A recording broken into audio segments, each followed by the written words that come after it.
De retour sur guidedudo.com pour une nouvelle vidéo avec Denis.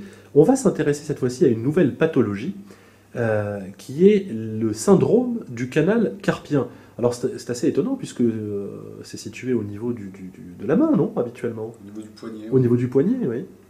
Ouais, en fait, j'ai souhaité qu'on en parle parce que, sur guidedudo.com, parce que dans mon expérience de cabinet, clairement, j'ai vu des gens dont le diagnostic de canal carpien était clairement posé, mais qu'on a réussi à soulager en travaillant au niveau du cou, en fait.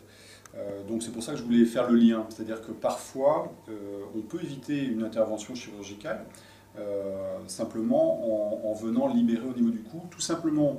Évidemment, la cause de ce syndrome qui donne des problèmes dans la main, en fait, hein, c'est effectivement au niveau du passage du nerf médian sous le ligament carpien antérieur, qui peut-être est trop serré, mais surtout, je pense, c'est souvent lié aussi à des défauts liés à la vascularisation, au retour veineux, et donc il y a des gonflements, et donc évidemment comment dirais-je, un espace qui diminue. Alors ça s'exprime comment justement? Quels sont les symptômes d'un syndrome du Ce sont canal des carpien? fourmillements, ce sont des douleurs, ce sont voilà, et parfois uniquement dans la main, mais parfois aussi on a des remontées, je dirais dans le bras, jusqu'au coude, et parfois au-delà, dans l'avant-bras et au-delà dans le bras.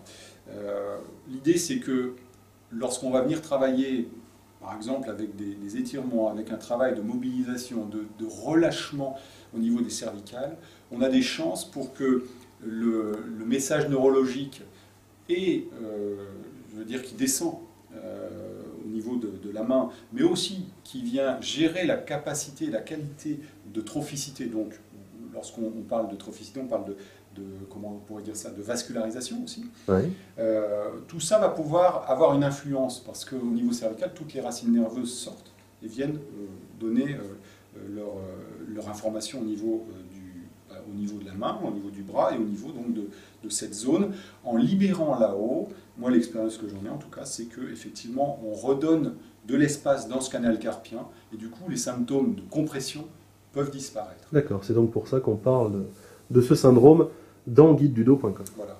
Ça n'empêche qu'effectivement on peut toujours espérer ça, donc je pense qu'en première intention, si les signes ne sont pas trop graves, on peut essayer de se soigner à ce niveau-là, soit en le faisant soi-même, soit en ayant recours à un kiné ou à un ostéopathe.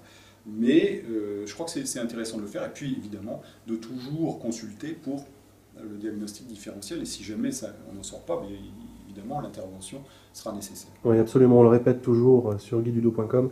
Consultez, nos vidéos sont là pour vous accompagner et pour vous aider, mais elles ne sont pas là pour remplacer ni votre médecin, ni votre kinésithérapeute.